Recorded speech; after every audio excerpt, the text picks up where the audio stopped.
enfin le rhomboïde. Hein, j'ai choisi le rhomboïde parce qu'il fallait quand même un fixateur d'omoplate et ce n'est pas le moindre. Il part, comme le dessin le montre bien, de la vertèbre C7 à la vertèbre D4 et par un trajet vers le bas et vers l'omoplate.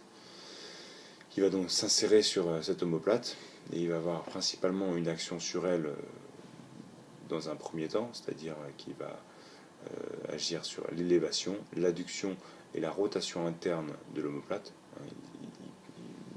En anatomie, on parle de rotation médiale.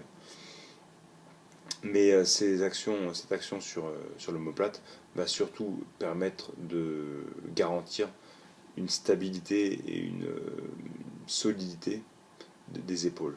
D'accord ? Parce que c'est l'omoplate qui va servir d'appui pour tous les mouvements d'épaule.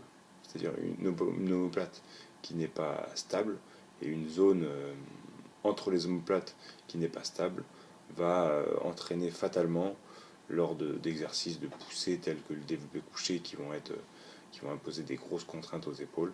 Donc ça va impliquer, s'il y a des faiblesses au niveau de ces rhomboïdes, des douleurs, des conflits antérieurs,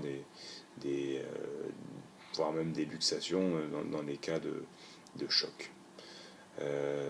Donc il faut bien comprendre que le rhomboïde va avoir un rôle essentiel à jouer dans la fixation des omoplates et dans la stabilité de cette zone des fixateurs d'omoplates dont on parlait tout à l'heure.